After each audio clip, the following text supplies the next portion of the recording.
Montgomery attorney Julian McPhillips filed the original suit in August of 1982. According to Mr. McPhillips, Attorney General Charles Braddock received a pay raise in 1980 and in 1982 when Associate Supreme Court justices were granted an increase.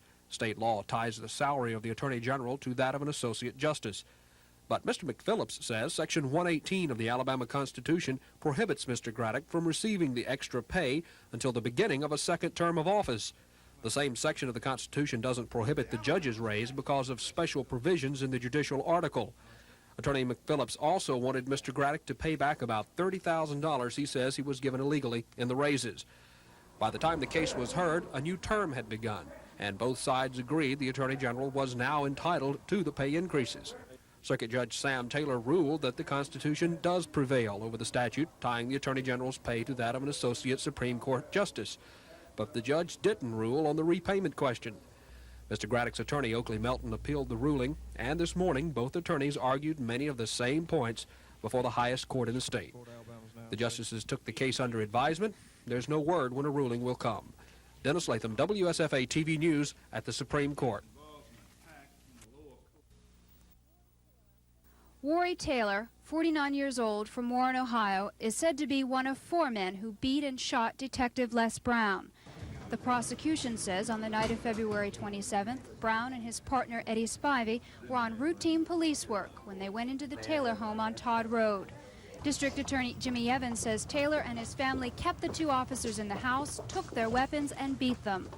The defense describes Worry Taylor as a church and family man. Attorney Troy Massey says the Taylors were in mourning when 2 men burst into their home. Defense says Worry Taylor didn't know Brown and Spivey were police officers and he was trying to protect his family. The prosecution came into court today with an important new piece of evidence. During the weekend, a bullet was surgically removed from Officer Brown's hip. The DA says this bullet can be traced to Brown's service revolver. Another slug taken earlier from Brown apparently cannot be traced to one of the guns at the scene. The defense tried unsuccessfully to keep this new evidence from getting into court. One attorney says it's a last-minute attempt to continue, in his words, the cover-up of what happened on Todd Road. The trial is expected to last several days. Susan Silvernail, WSFA TV News.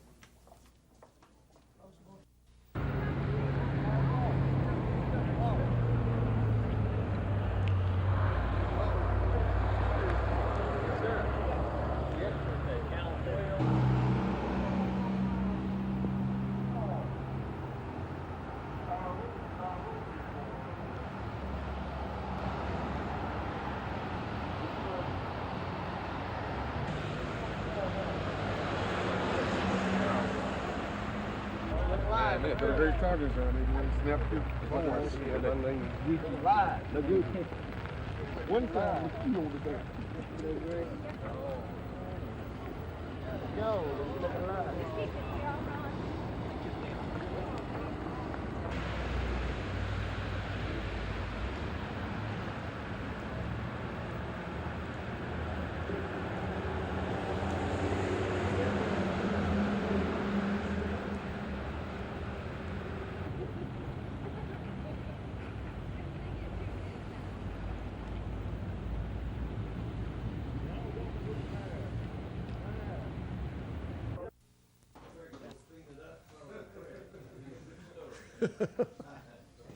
Lord, it must be just fine. Yeah, hey buddy, how are you? All right, buddy, how are you? Good to have you in America. Many people over this nation of the Beirut episode of tragedy and barbarity business, the last chance we're going to have to ever bring about an equilibrium. Anybody here with the Boys and Girls Ranches? Right. Boys Ranch. And fellas, I'm going to present this. We attempt to reduce the welfare rolls by helping welfare recipients get jobs, helping them to keep jobs, giving them those services that are necessary in order for them to work. That, in a nutshell, is what the WIN, or Work Incentive Program, is all about. Dr. Frazier says WIN has the twofold goal of helping aid-to-dependent children recipients become more independent and reducing the state's welfare rolls. And the commissioner says the program has been successful in achieving both goals. We've gotten a grand total of over 8,500 people working by one method or another. And we have the program going in about 16 counties. We expect to expand it, and eventually our goal is to expand it to the rest of the state. The WIN program is sponsored jointly by the Department of Pensions and Security and the Department of Industrial Relations, whose director, William Heatherly, says his department acts as a job referral service for ADC recipients, and he too feels WIN has been successful. Officials say the real proof of the program's success is that more ADC recipients are signing up for employment services than are required by the state. Dr. Frazier says that helps dispel what he calls the myth that welfare recipients don't want to work. Lois Russell, WSFA TV News.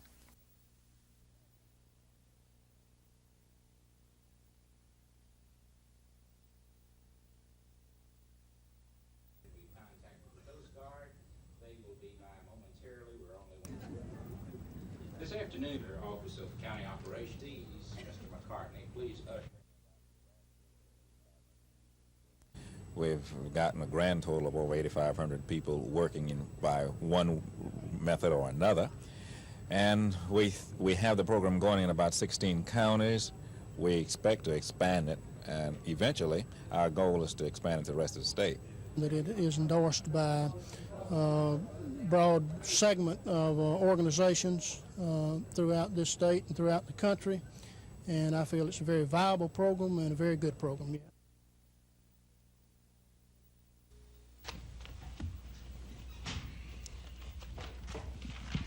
Supreme Court of Alabama is now in session. Please be seated. Call. Be increased or diminished during the term for which they shall have been elected. We submit that the pronoun which refers to the... If it happened, we were certainly all very proud to receive it. Oh, yes, sir. I'm all for you, and I think the people of... Decreased, violated the constitutional provision. Now, my first question is this. Why do that? I mean, if we're limited to just this one issue before this court, that is fine with me. We'll go back and come back, again, provided this court rules.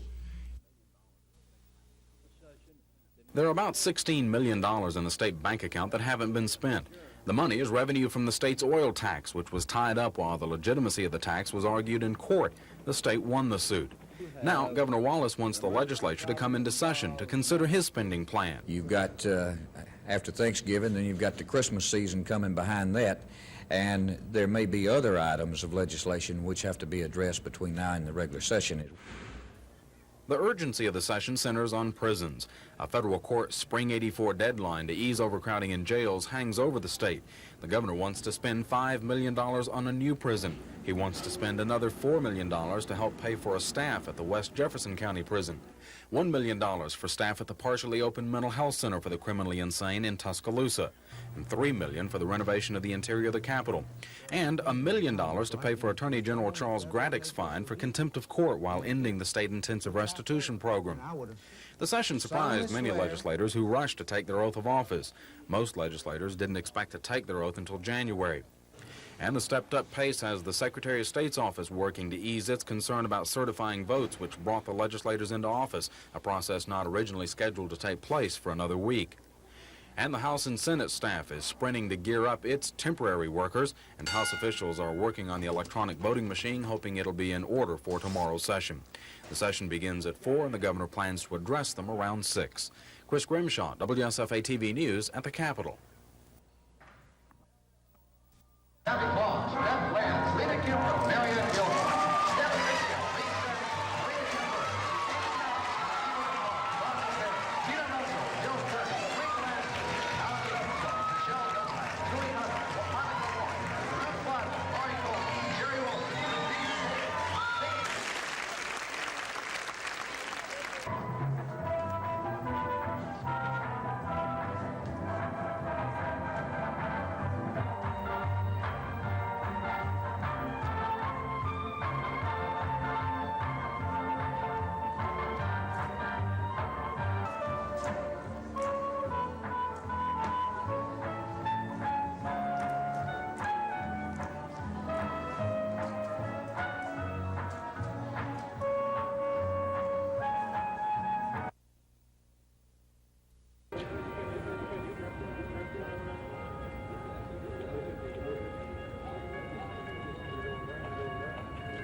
church-bound details tell the story. High noon, and no one crossing the picket line.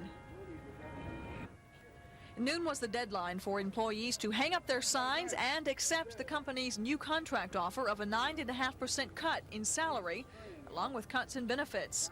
But the employees would have none of it. Our plans now is to let the company have their jobs. We have 100% backing from the union membership. Greyhound promises partial service by Thursday and is hiring applicants to work in terminals and to drive the buses. We're fixing to leave.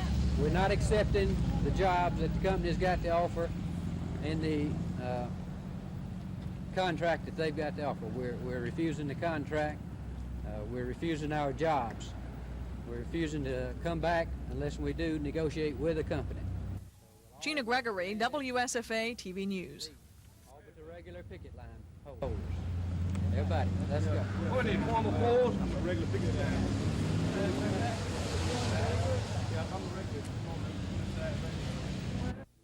We're refusing the contract.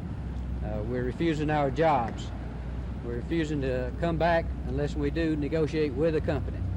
So we'll all make a grand exit and leave. And that's just what they did, left, all but those scheduled for picket line duty. And Mr. Monfy says union workers will continue to walk the picket line until the company comes to terms on their contract.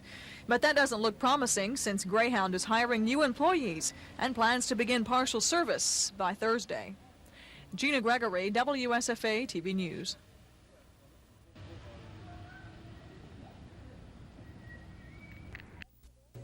Take a look at this variety. Fresh fruits and vegetables, dairy products, canned foods, meat, almost any food item you could need or want right here in the grocery store. Variety is a key word in planning menus, and nutritionists say it's not only a term, but it's a guide that they use every day. You need something from a meat, a protein substitute, chicken or fish, or possibly, I'm kind of pushing beans, and maybe we'll get to that later. Why meat? If you have beans, you can have beans and rice, or beans and cornbread. Peas are so popular with the people in Alabama, and they certainly are prevalent now. So that could be your protein source. Then a starchy vegetable could be added, such as the rice or potatoes or sweet potatoes. And then a vegetable, a green or a yellow probably would be your best choice. And I go to either a fruit or a salad there. The reason that fiber has become so popular, let's say, is that they've found a lot of evidence that fiber decreases the use of calories in the body, or that it doesn't digest. Therefore, you can eat a lot of fiber, you feel full, and you cut your calories. It's also really good for cholesterol lowering. So I think you ought to have as much as you can have without having concentrated fibers. For instance, if you just switch to whole grain breads, whole grain cereals, that you don't have to have all bran. For instance, 40% bran is a moderate, an in-between level.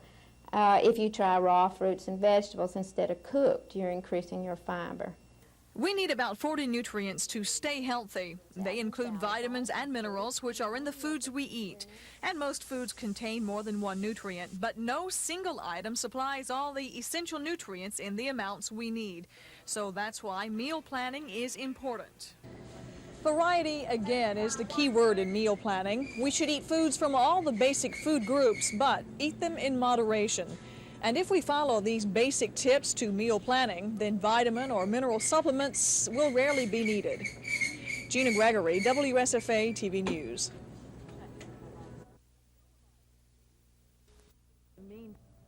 Dolomite, zinc, A, B, C, B+ iron, C, E, oil of morning primrose. It's a maze, the world of vitamins.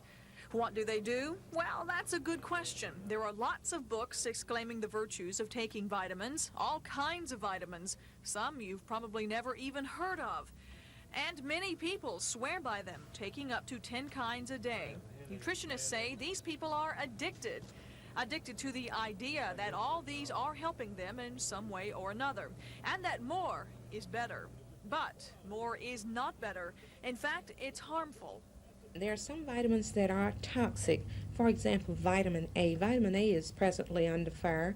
The Food and Drug Administration has been petitioned to possibly, well, the Center for Science and Public Interest is now petitioning the Food and Drug Administration to look at over-the-counter vitamin A. They're recommending that any vitamin A that's sold in more than 10,000 international units be regulated as a drug and be sold only as under a doctor's prescription. This is what I'm trying to say, that anytime vitamin A is used in the form of more than 10,000 international units per tablet, that it then be given to a person in the form of a prescription from a doctor. Because vitamin A is toxic, it is stored in the body, and when we take excessive amounts of vitamin A, then we run into toxicity. One thing that I would like to say about taking supplements of any sort, they should not be done without medical supervision, because there is a danger, as I said earlier. There's a danger of toxicity. In addition to that, it is expensive. Gina Gregory, WSFA TV News. Nutritionists in the community, we'd like to say that to eat a variety of foods. But it occurred to me that possibly this was the best time to retire, in view of the fact that we have about 6 of our key people, and this, I sense an excitement about what we're doing, the partnerships we have in Nigeria and in Wyoming, these mission endeavors. I sense a new feeling about Stanford University and its new president, and an excitement there, and for our other 2 colleges, for all the work, really.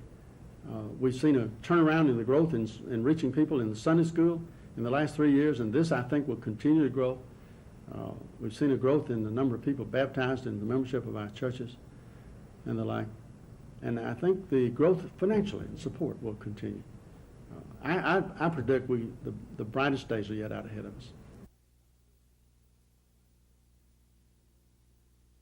Do you have a license for this? Mm-hmm. Absolutely. 5.6% of those. And that's one thing, another thing that the public needs to understand, that cancer does not necessarily mean death. If you find that cancer early, it can be cured, and that's what we're after. And since we're finding it in incurable stages that often, we know that we're doing what we're supposed to do. Excellent. Inconvenience.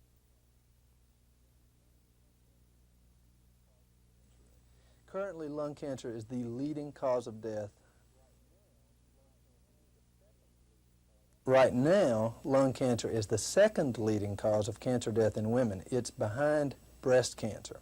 However, within the next year or 2, it's expected that lung cancer in women will surpass breast cancer as the leading cause of cancer death in women. And it's really felt strongly that lung cancer is related to cigarette smoking in both men and women. Now, what can people Be aware. Get acquainted with what the 7 warning signals that the American Cancer Society talks about. And by all means, get annual physicals, which would get the person, if something's wrong, in the chain of cure before it's too late to do anything about it.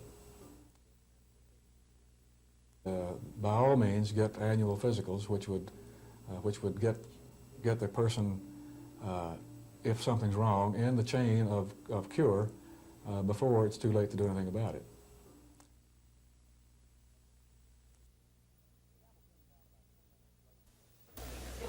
The gavel came down about 10 minutes late beginning this 4th working session in 1983. The governor called the legislators back to spend $14 million in oil taxes, recently won in a court suit.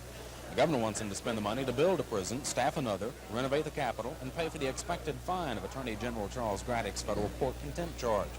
But before the members can take up that one-piece spending bill, they quickly adopted a resolution bumping their daily expense allowance from $55 a day to $85 a day, and increasing their monthly salary from $400 to $700. But before that near 58% increase goes into effect, the governor has to consider it and sign it. The Senate passed a similar resolution. The House also went through the formalities of reorganizing itself, changing very little. House Speaker Tom Drake and Speaker Pro Tem Roy Johnson were unchallenged and will serve the final 3 years of this term. The rest of the power structure in the House is intact. There is one new face, that of veteran former Senator James Clark, who picks up a great deal of power as the chairman of the Rules Committee. Most other chairmanships also remain intact, except for the controversial Education and Labor Committee, whose former chairman occasionally ruffled leadership feathers. During the governor's address, the governor will talk almost exclusively about crime and punishment. The governor's prepared text talks of his past record in fighting federal courts while supporting law and order. Then he'll outline his request to spend more money on prisons. Chris Grimshaw, WSFA TV News at the Capitol. Has contracted for a transponder on that satellite. The Sun School Board has contracted for a transponder on that satellite. And that previous year, we received in cooperative program funds about $300. The budget for this year is $17,750,000. It's a big increase. Think of that, from $344,000 in this period of time to that larger budget. And the budget for next year is $19,090,000. It's fantastic, really, the growth we've seen. And then we've seen growth in the membership. This year, for the first time in our history, we've gone over the million mark in number of members of our churches. 3,042 churches in the state and affiliated with our convention, and over 1 million members now. I'm so delighted that we went over 1 million members before I left this office. Seminary with Master of Theology in 1945.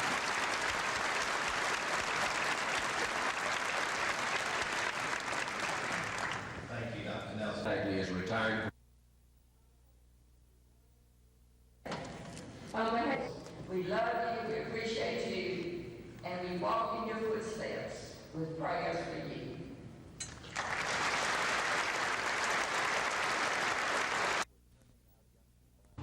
Our fear is that we're turning out young people out of our high schools who cannot read and write and count well enough to get a job today and do it once they have it. We're concerned that our employers aren't getting the quality of people they need to produce an effective product, and we're trying to improve the quality of education all across the board.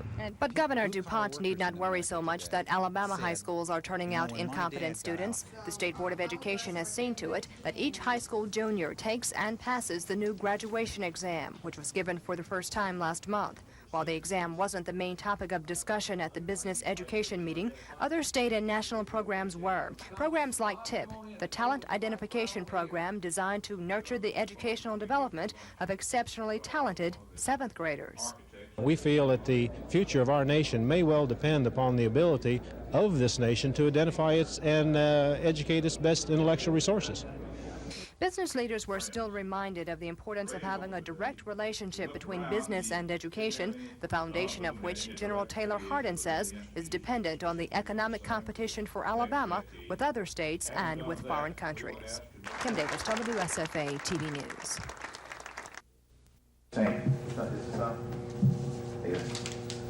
Like you saying, weekend was a good one. Morning dew picked up, so any particular problem in your area. Drainage cleaned out. And it will help us this one. Leave the trash ahead. The drainage system just won't work without. And in the paragraph above the same section of this ordinance, part of the requirement is that the council approve any bless those field legs now for be resolved. The council to see among your items. Change the time from 10 a.m. That's correct. Unless there's some changes to be made. We don't have 15,000 population. This is a large city.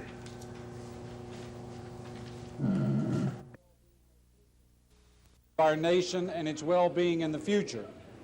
And I personally think developed Typhoon, the largest submarine in the world. Every American calls for concern.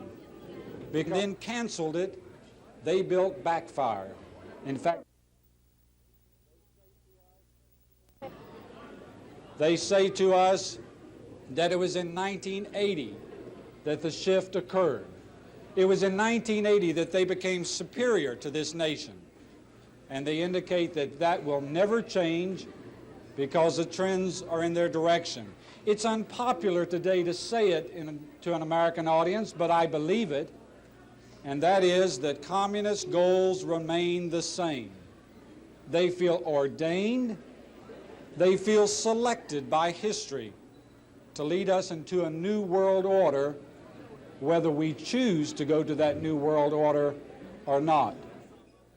Now, what are some of these trends that I would talk about? Florida home. And right now I'd like to introduce you to Colonel Bob Allen. Bob?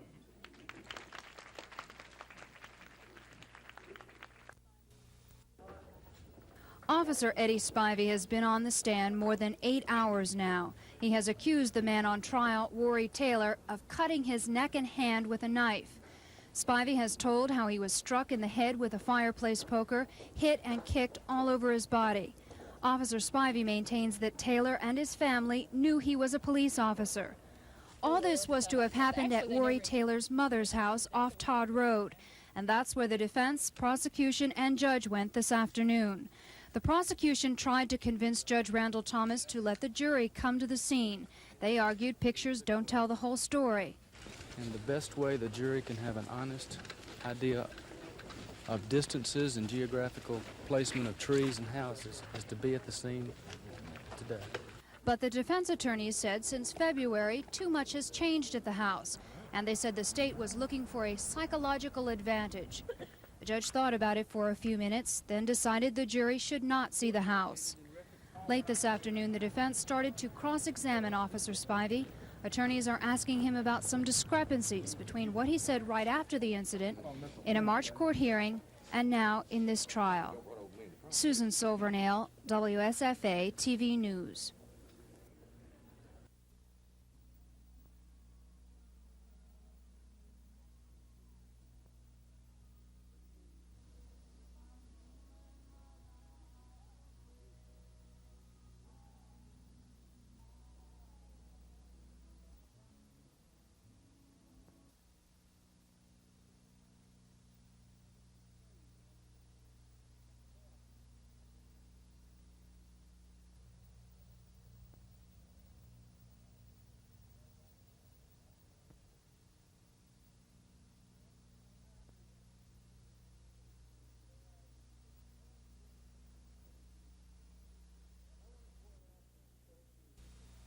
Now, I want to point out to you folks who are here tonight that that's not what we're here for about education tonight, but I'd like to see some of the money it's going to take us, really. But did you know that under the present system as we're now going, in 100 new inmates each month, last month it was 168, by the year 1990, unless we can work out some program of more probation officers, more nonviolent criminals going into the penitentiary, it's going to cost from now until 1990 $1.408 billion for that matter alone, the matter of prisoners. That's much money that ought to be gone where? Into the education of our youth in this state. Now I want to say,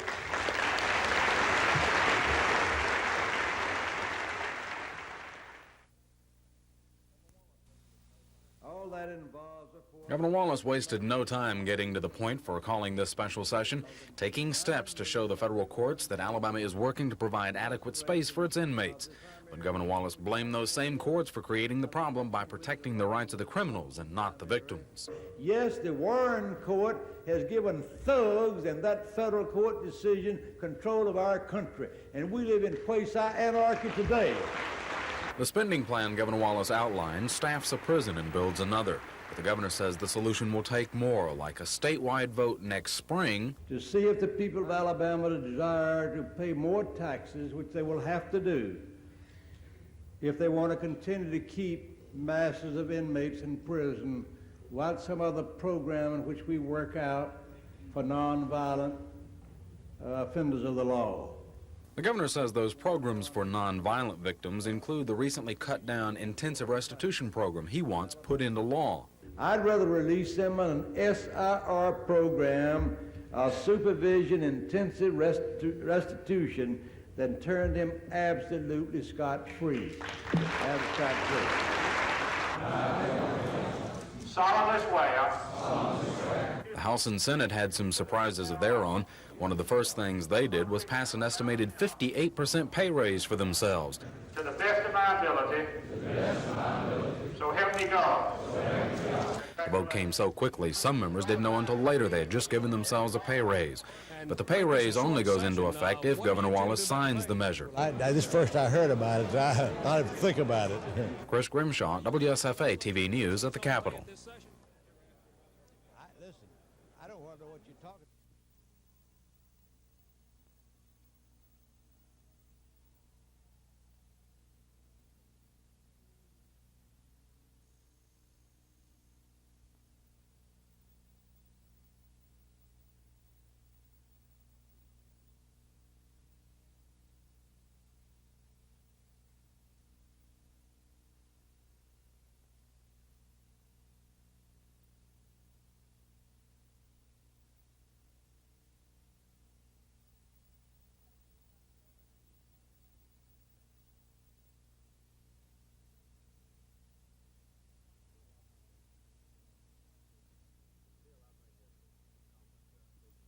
Phil, I think that's a compliment to our coaching staff, really, and our players and Auburn people, because one man could not do it, and it's been a lot of hard work and a lot of sacrifices made by a lot of people, and I guess, you know, if that's one person getting the credit for it as a result of it, but I certainly, and I'm very humble, but I think it's a compliment to our program. What's the practice schedule in these next 3 weeks? Well, we're giving them off this week, and you know, we have, you know, our schedule, and you've been there and you've seen it, and it's been tough, and I think that they're getting a well-deserved rest, and we're going to continue to run and lift weights this week, and start back Monday, and probably get in a couple of contact days next week, and we'll keep them at Auburn over Thanksgiving, and try to build up to the Alabama game.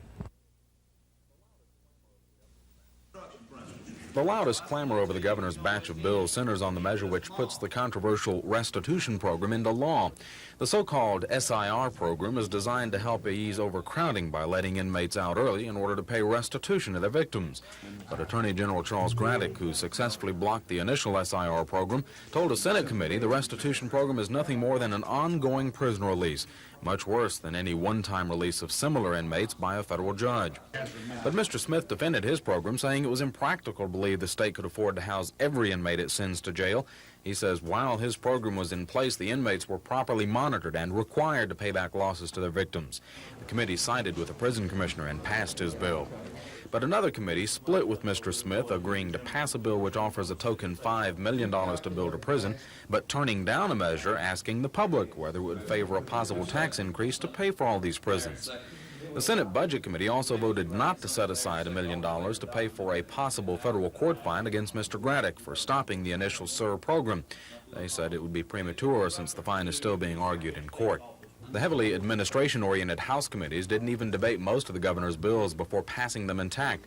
Only the SIR bill was modified to add restrictions to inmates qualifying for the program. Chris Grimshaw, WSFA TV News at the Capitol. 1 out of 3 of these people will die from heart disease. In Alabama last year, 34.6% of all deaths were attributed to heart disease. That translates to 12,091 deaths. Men are more likely to have heart disease than women. In Alabama, the incident rate was 9% higher for men. But why? Why are so many Alabamians dying from heart disease? Dr. John Finkley, heart specialist. There's no simple answer to that. In fact, probably the individual who does answer that question will get a Nobel Prize.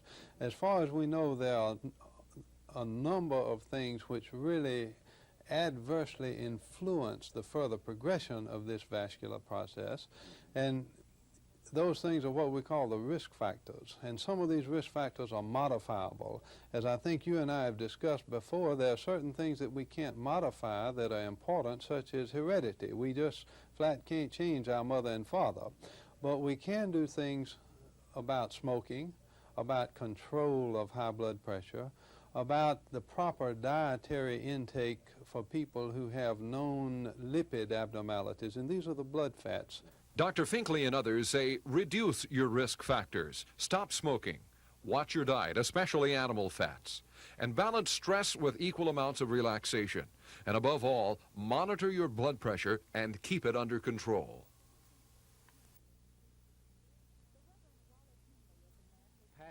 The Reverend Wallace Henley is a man with some very strong ideas, and as a former newspaper religion editor, a published author, and former member of President Nixon's White House staff, he's used to saying what he thinks and believes. For example, on the nuclear freeze. And I simply do not have sufficient information to know that the nuclear freeze equals peace. My gut feeling at this point is that it does not. And on the question of prayer in the classroom. I would not, could not ever support an amendment which had a state-written prayer in it. I could not support an amendment that said that children have to have a minute of silence or a minute of prayer. I could not support that. I can support an amendment and feel very positive about an amendment that says nothing in this Constitution shall be construed to mean that prayer is excluded. I don't remember the exact wording, but that's the gist of the amendment that is now under consideration. But Reverend Henley says his strongest belief is in what he sees as the main goals of the church and the Baptist Convention, to preach, teach, and serve, as did Jesus Christ. Lois Russell, WSFA TV News. Well, I guess my goals will come out of my philosophy of the church. Take a good look. What you see here on Dexter Avenue, it's not going to be that way much longer, because you see, Dexter Avenue is going back to the 1930s. Back to the 30s, at least on the exterior, to breathe new life into this area that's ripe with history. Members of the organizations behind the study say they want to jump on the renovation bandwagon and make Dexter Avenue another commerce street. What we hope to do is to perform the archival and physical research that will be necessary to prepare drawings that show what the buildings were like originally so that they can be restored to their former appearance. And what about the canopies put up downtown to attract shoppers? Well, they didn't, and making Dexter Avenue canopy-less may be one of the first steps toward renovation. And now there are a lot of people that are asking that the canopies be taken down, and never being one that straddles a fence, I'm all for it. I think they're the ugliest things I ever saw in my life. Gina Gregory, WSFA TV News.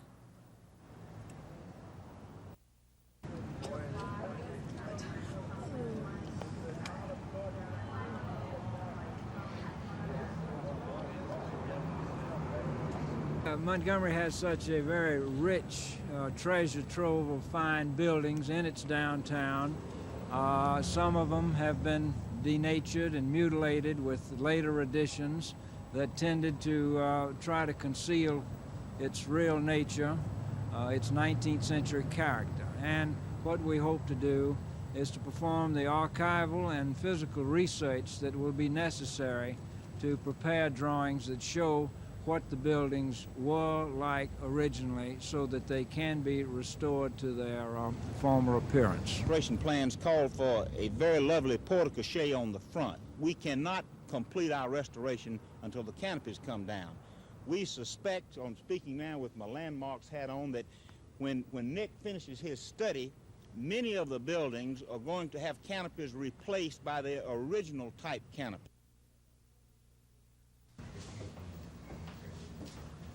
Bill, would you contact 1101 and have him PX Montgomery office, please? 1101 for Montgomery. Prosecution against those 14,000 people. We're convinced that we're only getting to maybe less than violated it and got caught, didn't feel any sting from it. I'll give you an example. We had a law where it was for a non-resident not to have a license, was fishing license. The fine was $10. As many as 100,000 deer may have been killed illegally in Alabama last year, shot at night or by hunters without licenses. That guess comes from the head of the Game and Fish Division, Charles Kelly, who today announced the start of Game Watch. We're convinced that we're only getting to maybe less than 5 or 6% of the people that's actually violating the law out there. Bill, would you contact 1101 and have him Game Watch is the name for a telephone hotline set up to catch illegal hunters and fishermen by giving members of the public a quick, easy way to report game law violations if they can't reach local game wardens. They're going to monitor very closely the results of the calls, the number of calls, results of arrests made resulting from these calls, and within a very few months we can determine just how effective this program is going to be.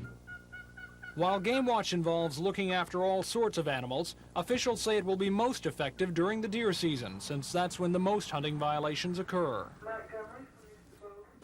Initially, the Game Watch line will be open only from 8 in the morning until 12 midnight, but game officials fully expect during the height of the deer season to go into 24-hour operations. Tom Foreman, WSFA TV News.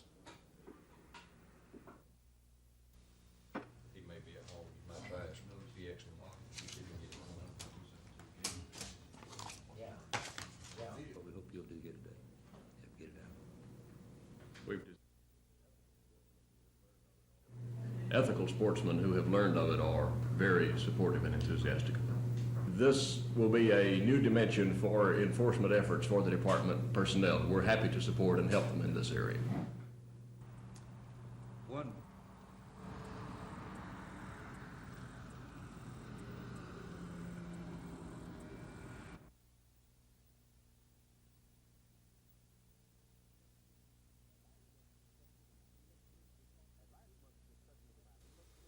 At last month's discussion of the matter, some commissioners talked of approving an opinion that would leave any ethical judgments of Lieutenant Governor Baxley's representation of the AEA to the Alabama Bar Commission.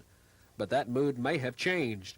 Commissioner Jack Boykin says Mr. Baxley's impartiality as presiding officer of the Senate may be tainted if he's allowed to represent groups that lobby the legislature. Commissioner Boykin says he's bothered by what could be a very serious move away from objectivity and fairness. Commissioner William Lovin discounted one argument that the Lieutenant Governor should be allowed to represent lobbying groups in legal matters just like members elected to the House and Senate. And you can't tell me that a legislature from a representative from my little neck of the woods that's been paired up so bad up there in Decatur has the same effect in the state government and state as the Lieutenant Governor. It's just not possible. The Lieutenant Governor has immensely more influence, more power, more control of the legislation. Attorney Lee Copeland, whose firm is also employed by the AEA, says Mr. Baxley was hired because of his ability and not because he's the Lieutenant Governor. The commission will take up the discussion again at its December meeting. Dennis Latham, WSFA TV News.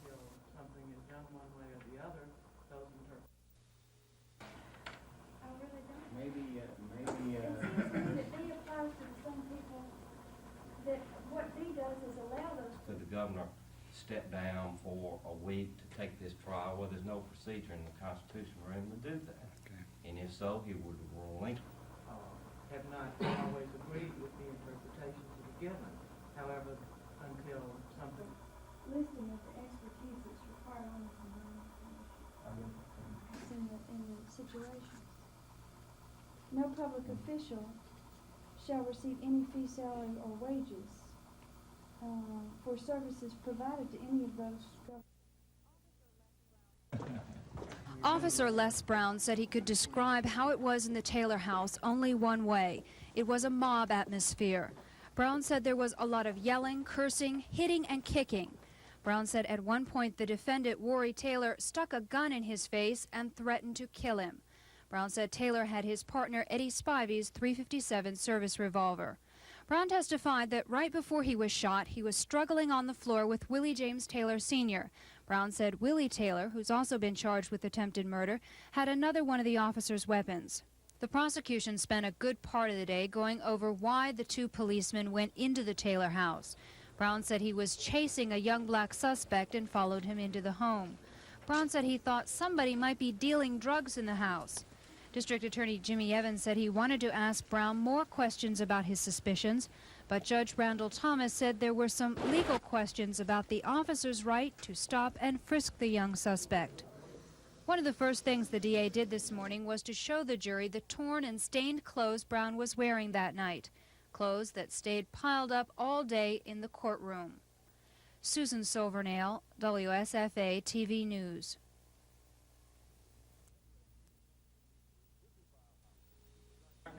This is Bob Howell. Each night this week during the 6 o'clock report, we'll tell you what's killing Alabamians and why. Please join us. This is Bob Howell. Each night during the 6 o'clock report this week, we'll find out what killed more than 30,000 Alabamians in 1982. We'll profile the 5 major causes of death in the state, talking with experts in the medical and health fields to find out if we can do something to reduce the number of deaths by changing our lifestyles and improving our chances of living longer. Be sure to watch What's Killing Alabamians each night this week in the 6 o'clock report. When it comes to football playoff time, you can expect the Enterprise Wildcats to be in the thick of the 4A championship race, and this season's no exception. They'll be in Montgomery Friday night for a showdown with top-ranked Jeff Davis, looking to claim their second straight title. Enterprise is synonymous with good football. Year in and year out, they make the playoffs. More times than not, they win it, just like last year. Then maybe you understand the disappointment. Yes, disappointment of suffering through a 9-1 season. You see, the Wildcats aren't used to losing, and you can't get Coach Bill Bacon to admit their regular season loss to Prattville did anything good for his team. I don't like to lose ever, and I don't know that a loss ever helps you. After that game, it wasn't helping us, I'll guarantee you, but that's part of it. And the thing that I was pleased with to see how our kids reacted after a loss. We came back the next week and had a good win. When the Wildcats come to Crampton Bowl Friday night to tangle with Jeff Davis, many say this will be the true battle for the state championship. Bacon won't admit that, but he does hint at it. Now, I feel like from a fan standpoint, they probably feel that way because Jeff Davis and us were ranked 1-2 most of the year. And I think the fans have been looking forward to this one all year, and I think it is a statewide game. I think there's a lot of interest. I think there'll be people come from all over the state to see this game because it will be 2 of the better teams in the state playing. I don't think there's any question about that. You can bet the Wildcats are taking this game seriously. Coach Bacon refused to let us shoot anything but routine practice for fear the Vols might spot something. Tonight at 10, Bacon's thoughts on playing JD. Rick Pons, WSFA TV Sports Enterprise.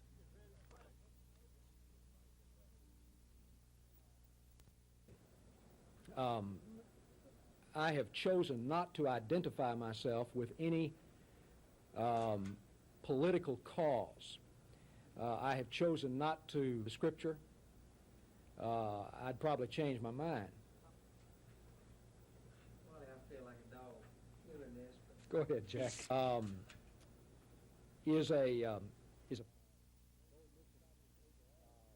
bold mission project overall targets sharing the gospel with every person on earth by the year 2000. And that's a nationwide objective among Baptists all over the state, all over the country. And the particular dimensions that Alabama Baptists have taken on, in addition to all the others, has been the Wyoming Project and the Nigeria projects.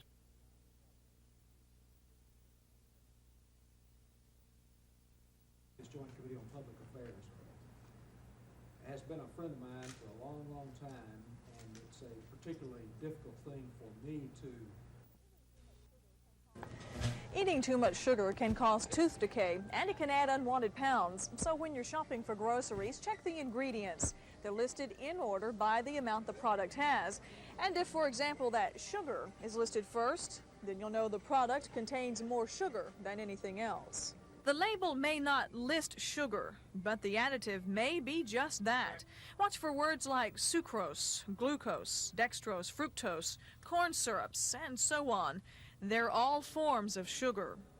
For folks who are dieting or just concerned about the amount of sugar in their diet, there are products especially marketed to attract you. And now there's something else new. Cereals that are claiming to have 1/2 the sugar content. But 1/2 of what? Half the sugar of, say, this cereal or this one?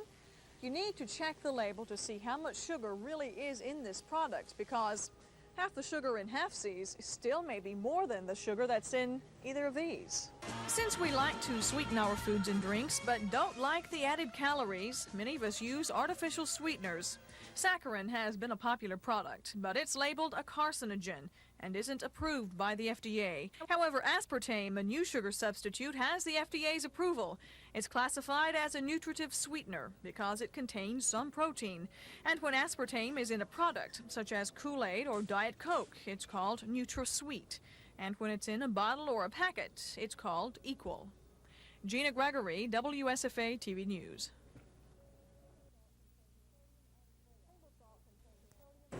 Table salt contains sodium and chloride, both essential elements. It attracts and holds water in the blood vessels, which helps maintain blood pressure and volume.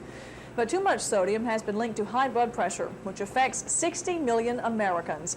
And the National Academy of Sciences says that a typical adult consumes up to 3 times as much sodium as the body needs. To cut down on your salt intake, choose foods with low salt content. Labels list the additives. Processed foods, especially canned vegetables and frozen vegetables in sauce, are often loaded with salt. But now manufacturers are introducing new lines of no salt or low salt products. And good examples of these are Del Monte vegetables, Ralston Purina tuna, and Campbell's soup. And there are even salt substitutes. Some salt substitutes, as I said, contain potassium, and those are the ones we want to be aware of. Some salt substitutes are really a combination or a blend of herbs and spices. Some tips to help you cut down on your sodium intake. Plan meals that contain low amounts of salt. Taste before salting.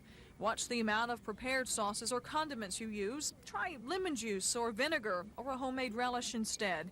And at a restaurant, ask that your food be served without salt so that you can add as much as you want. Gina Gregory, WSFA TV News. Draw them offside. Ready? Right. This marks the 3rd time in the last 5 years that Coach Bill Bacon has placed his Wildcats in the playoffs, and their playoff record's quite remarkable: 9-0-1 and 2 4A championships. Can this year's squad be as good as any of those? Well, I tell our kids it doesn't yet, because they haven't accomplished what some of those other teams have accomplished yet. This is the 2nd round of the playoffs, and it's 4 games long, and you know, if we get beat Friday night, then this team won't be as good as those teams. But if they go ahead, then you can compare them, but we won't compare them yet. Bacon's like most anyone else when it comes to Friday's game with Jeff Davis. He knows the Vols are good, and he expects a war at Crampton Bowl. They've done a tremendous job, because I know they have a lot of young players playing. But I think it's a credit to the older players that they did have returning to give the leadership and things that they've done and have the kind of season that they've had. And we just think it's going to be a heck of a football game. I don't think either team is intimidated whatsoever by the other. I think we'll be ready to play, and I know they will be. And I think the fans will get their money's worth. Rick Pons, WSFA TV Sports in Enterprise. On the other side of this police truck, Montgomery Vice and narcotic agents are playing catch. Catch the bags and boxes full of illegal drugs. But this is no game to these drug agents. What about the drugs to be burned? What do they include? Marijuana, cocaine, quaaludes, some of your pharmaceutical drugs. The catch is part of an 18-month undercover investigation where Vice agents purchased the drugs off the city streets. Some were confiscated in burglaries. Officers say the buys netted from $10,000 to $15,000 and resulted in about 150 misdemeanor and 200 felony arrests.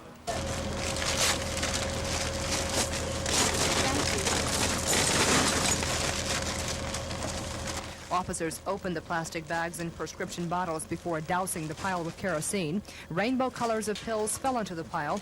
On the streets, they're known as Black Beauties, Biscuits, and Ludes. The drugs burned for nearly 45 minutes before being covered for burial. Even though Vice Squad officers regard this burn as small, they say it still shows drug users in Montgomery that they're continuing to crack down on their illegal operation. Kim Davis, WSFA TV News.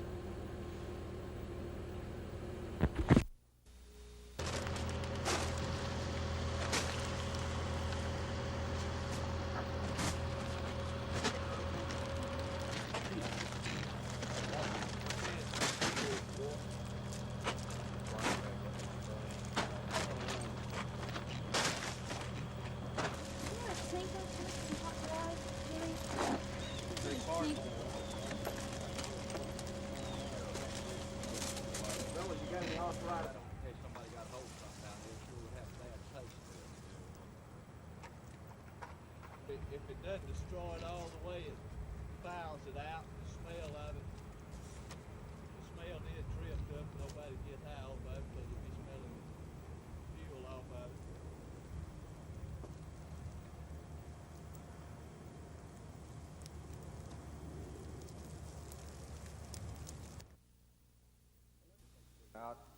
The legislature didn't have any problem with the governor's bill spending millions of dollars to build in staff prison facilities, but they did have a problem with including $1 million for a possible federal court fine against Attorney General Charles Graddick. I don't think it's right for this legislature to appropriate $1 million for an unknown sum for something that may or may not happen.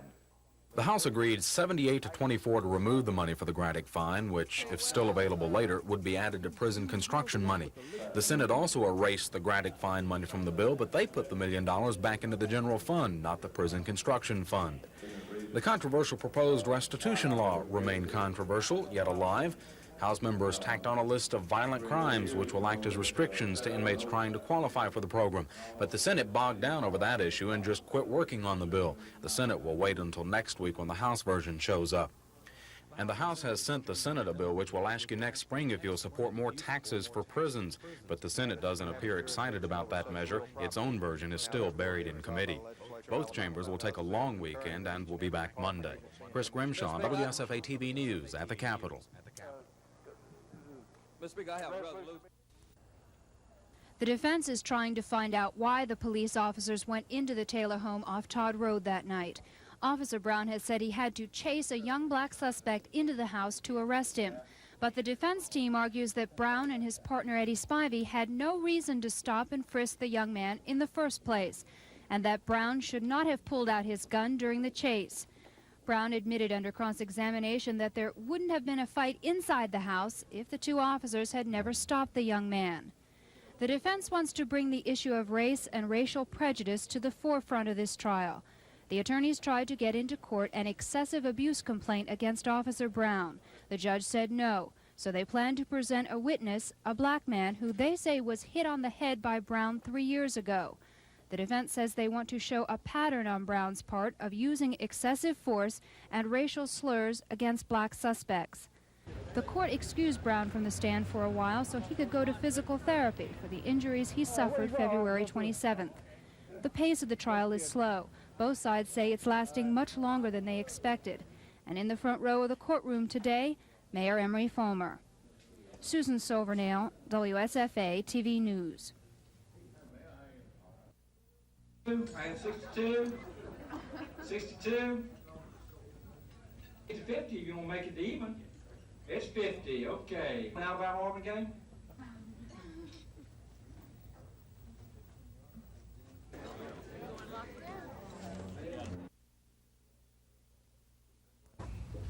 We've been blessed so far with many fine gifts, and we can get the rest of them and do the job.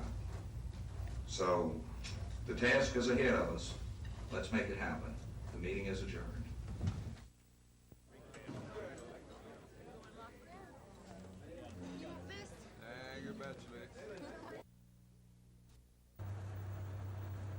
According to Alabama Health Department statistics, cerebrovascular disorders account for nearly 10% of all deaths in the state. 3,365 Alabamians died from strokes in 1982, a slight decrease from the year before.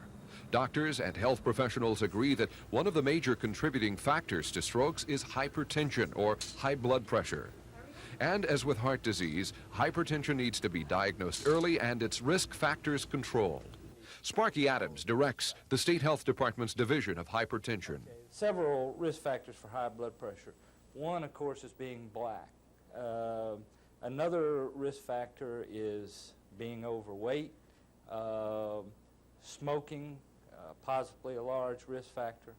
I'd say the ones that already know that they're hypertensive is to keep doing exactly what the physician says. Don't pick or choose among the alternatives, but do exactly like the physician says. Those who are unaware to keep a regular check on the blood pressure. And if you do have one of the risk factors like being overweight or being black or a smoker or what have you, to keep a regular check on your blood pressure. Your doctor or the state health department can help monitor your blood pressure. The health department offers free hypertension screenings at most of its health clinics.